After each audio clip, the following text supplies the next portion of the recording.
Saan nga kaya nagpunta si Aiza? Saan namin siya hahanapin?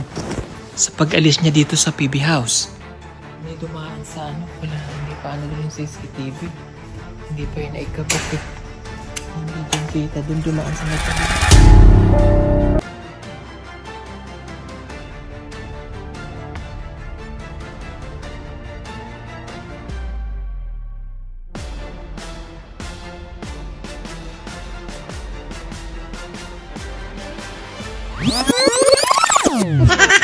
Dumating nga kami dito na natutulog si Madam at hindi niya alam o hindi niya namalaya ng aming pagdating. Hindi niya alam na hindi na namin kasama si Aiza.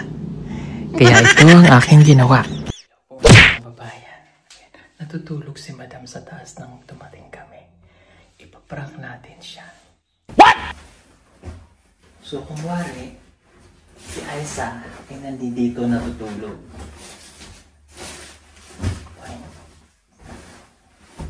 Ayan. Ito ay kanyang ulo. Ito yung katawan. Then, tatakutan natin. Ayan. Ayan. Ayan.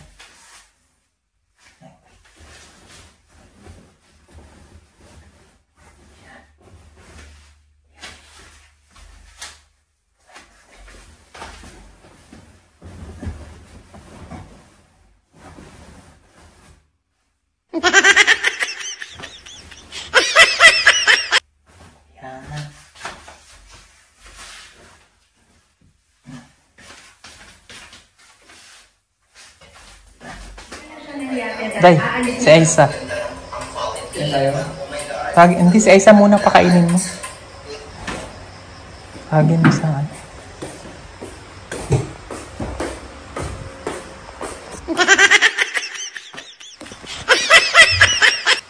Aiz? Hi. Aiza. Aiza. Tulog pa yan. Huh?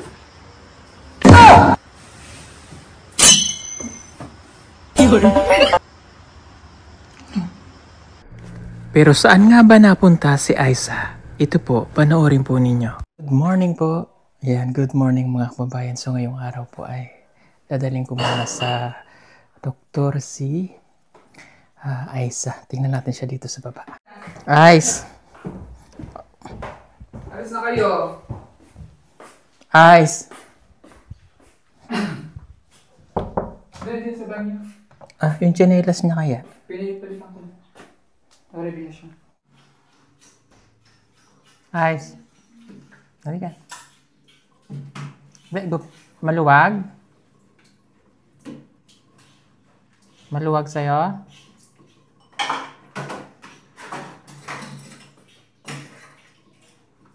Hindi, masakit naman.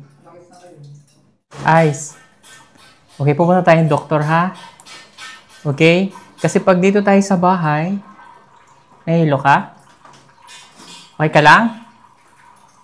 Pupunta tayong doktor ha? Kasi pag dito ka sa bahay, wala naman tayong doktor. Diba? O, kaya ka sumama sa amin para magpagamot, diba? Tama? O. Tapos pag inadmit tayo, papa-admit tayo doon ha? Para gagaling ka. Para bumalik ka sa dati. Pag bumalik ka na sa dati, okay na. Kailangan natin yung gawin, ha? Kasi tinan mo, payat-payat mo na. Kailangan mo makainom ng gamot. Pag di natin yung ginawa at nandito ka lang sa bahay, hindi ka gagaling. Intindihan mo ako? Ha? Okay.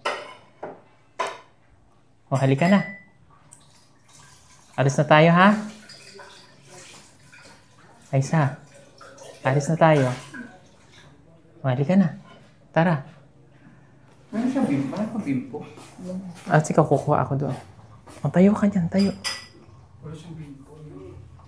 Sa pagkaran. Teka, kukuha ako. Dito mo na siya padaanin, Day. Papaano ko na lang kay Paul yung ano? Sasakyan. Day, pabukas akong sasakyan na, Day.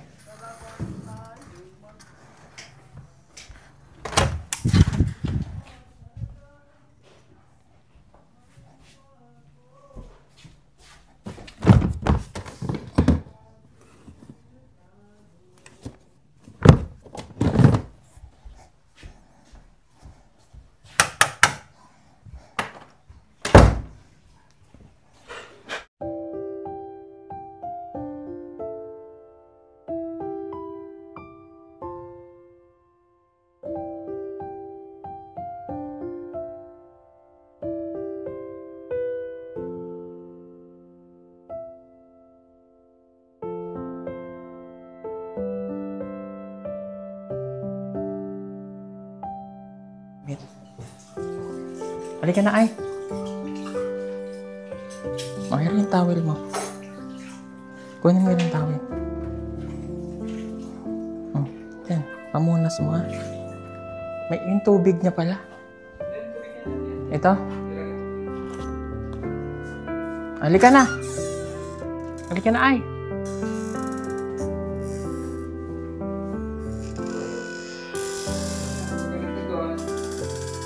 Dito tayo dumaan.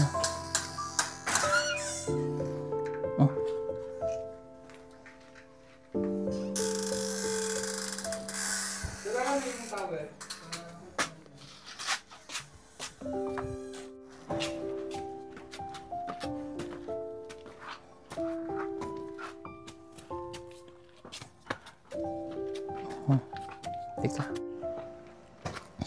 Dini. Day, pa-check up ko lang, ha? Papa-check up ko lang to.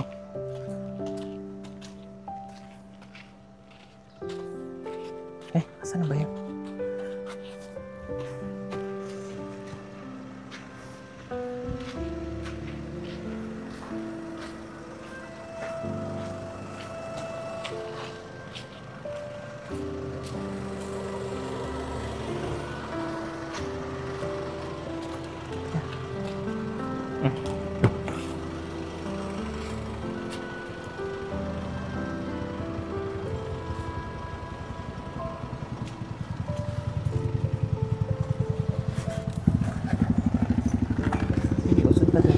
Usod ka pa. Yung Okay. Let's go.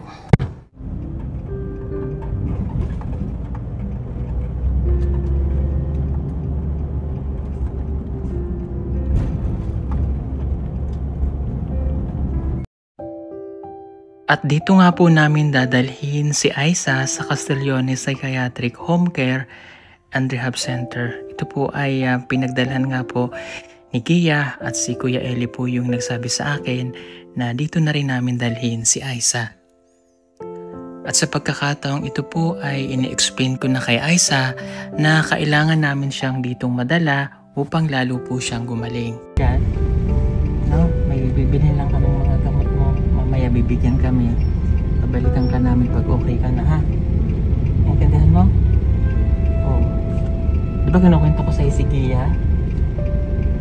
Dito nga gamot. Ngayon ang taba na, ang ganda na niya. Dito siya pinagamot ni Kuya Eli. At kita ko rin sa kanyang mga mata ang kalungkutan. Kamat wala siyang magawa. Siguro iniisip na rin niya para sa kanyang ikabubuti. Mahirap man po sa amin na iwanan siya dito. Pero kailangan po natin yon para gumaling ng tuluyan si Aiza. Kailangan mo lang gumaling, ha? Ikandihan mo ba ako? Kailangan mo magpagaling para makabalik tayo sa bahay, maging ayos ka. Tapos dadalawin na lang natin yung mga mag-anak mo doon, yung kuya mo. Parang tumaba ka ulit. Dito may mga meditation na bibigay sa'yo.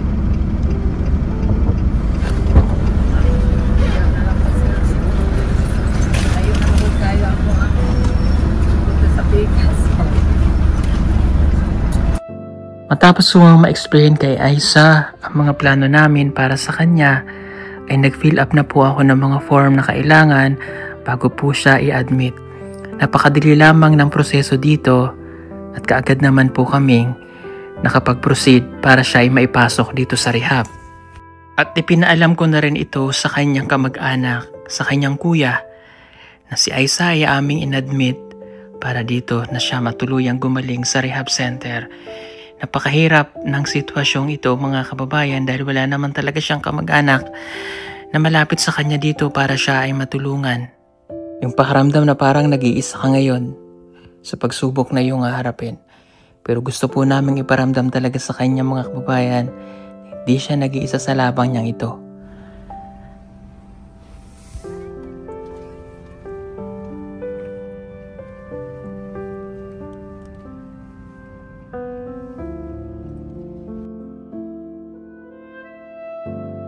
Sandali pa kaming natigil dahil sumakit daw ang kanyang mga tuhod.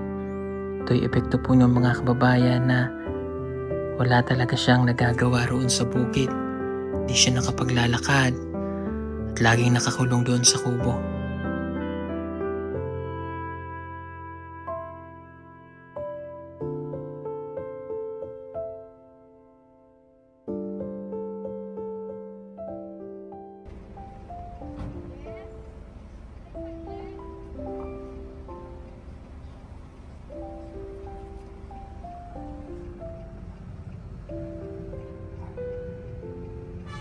At tuluyan na nga po naming naipasok si Aiza dito sa rehab center.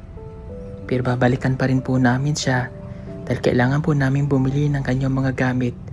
Wala kasi kaming dalang mga damit niya at iba pa niyang mga pangangailangan.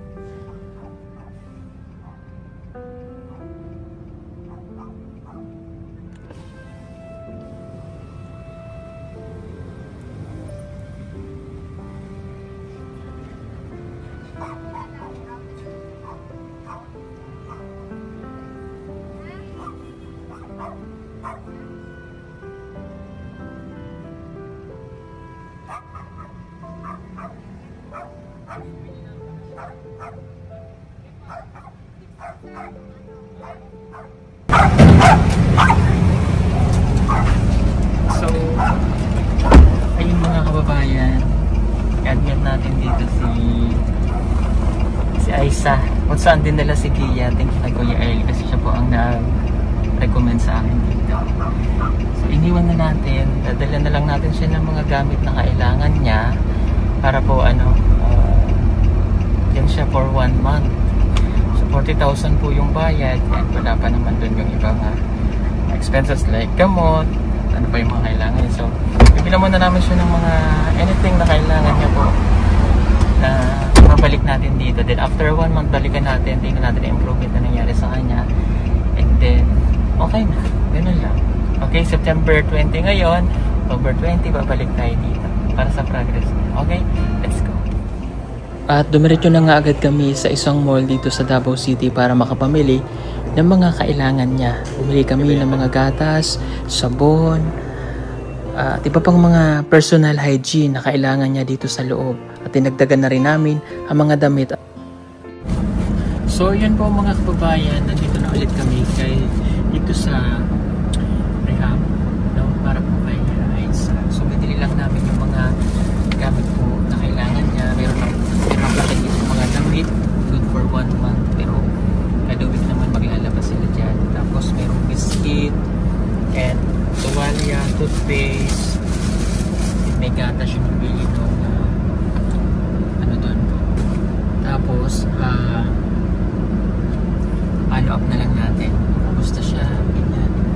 And after 1 month babalikan natin. Tapos magbabayad lang po kami na 40,000, inaibigay na kami 7,000 doon, so that is 33,000 naman para po doon sa kanya gamutan o yung pag-admit. Pero dito sa 40,000 na doon hindi pa kasama yung yung extra gamot, kung ano ba yung mga kailangan niya.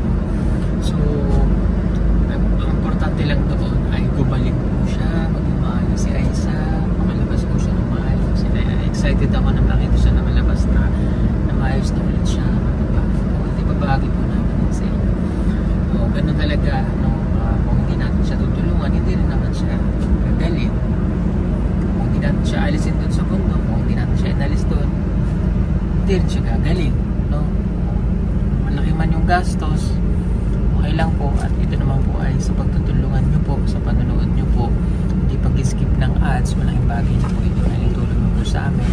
At sana po ay huwag kayong magsawang sumuporta po sa buong bibitin para magtuloy-tuloy po yung ating ginagawa. Ano po? Sige po, punta na muna kami doon kasi kailangan na natin dalhin yung mga gamit. Let's go.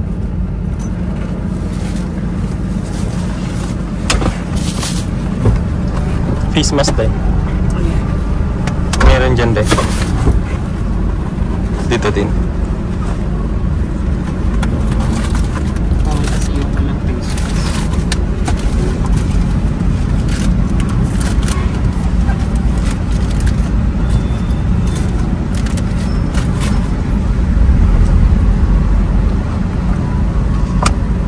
Sakripisyong maliit lang po.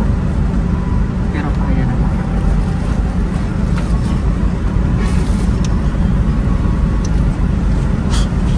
Paalis gitu.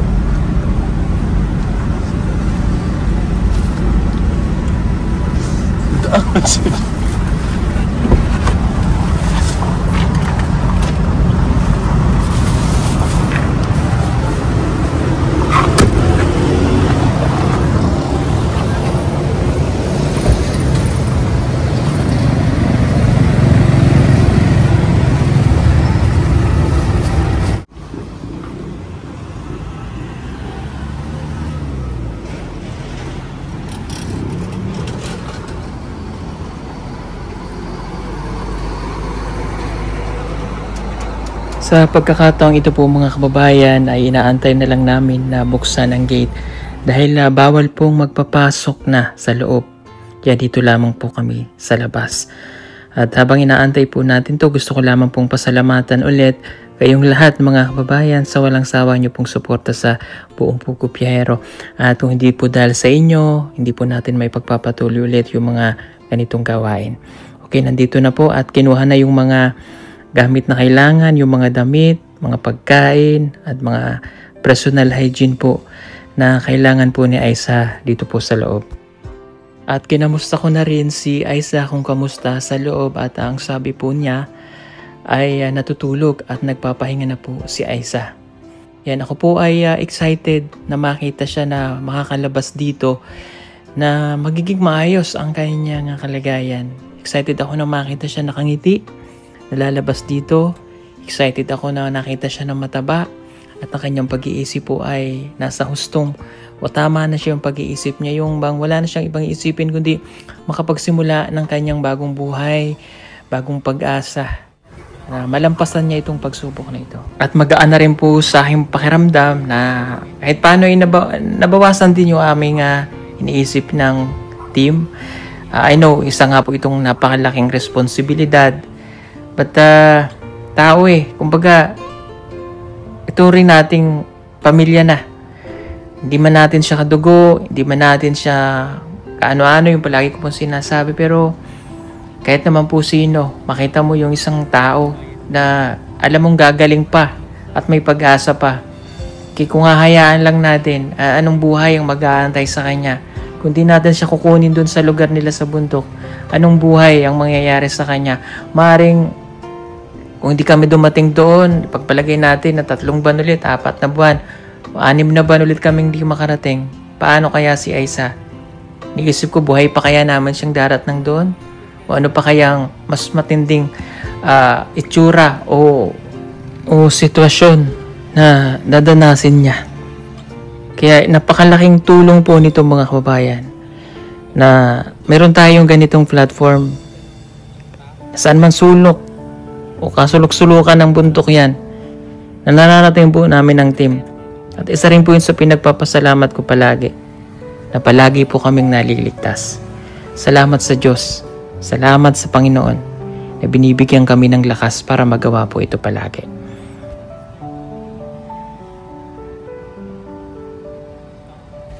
So ayan po mga kababayan, at binayaran na po natin yung 40,000 na admission para po dito sa rehab ni Aiza.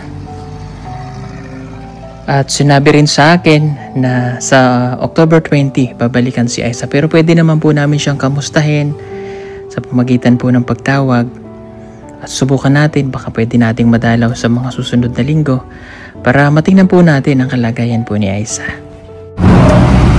Thank you po.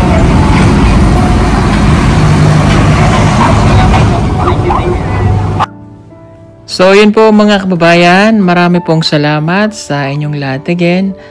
At babalitaan na lamang po ulit namin kayo kapag okay na si Aiza, na ilabas na natin dito sa rehab.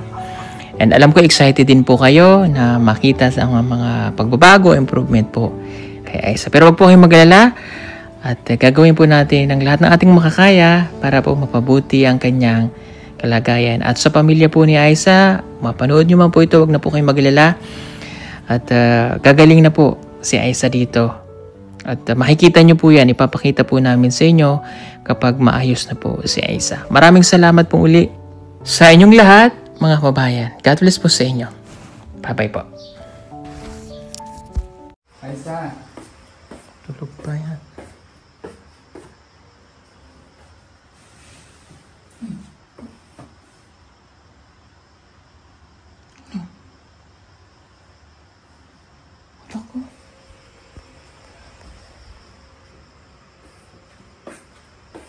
Sikadora, iniiwan niyo na doon.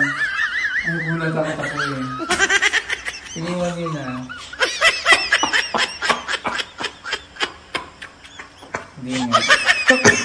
Kala ko tumakas yun. Marami pa sa atin ngayon hindi pa alam na gumamit ng solar. Pero hindi nyo ba alam na napakadali lang naman talaga gamitin ng solar dahil meron na tayo ngayon ng mga smart solar na kahit kayo mismo ay kayang-kaya nyong ikabit ito sa inyong tahanan. That is 200 watts na pwede nyong gamitin indoor and outdoor. Napakaliwanag na nito at talaga namang makakatipid pa kayo sa kuryente. At ang maganda pa dito ay may kasama na itong remote na pwede nyong kontrolin. Pwede nyo itong iset ng 3 hours, 5 hours, or 8 hours. At ang isa sa nagustuhan ko dito ay malaki na ang kanyang solar panel na makapagbibigay ng continuous lightning na up to 12 hours. Let's say, alas 6 ng gabi nyo binuksan, mamamatay pa siya ng alas 6 hanggang alas 8 ng umaga. At ang maganda dito, hindi basta-basta nababasa ang bulb nito dahil waterproof na. Kaya kung gusto nyo pong mag-order nito, ay mag-message na kayo dyan sa PB Team Solar.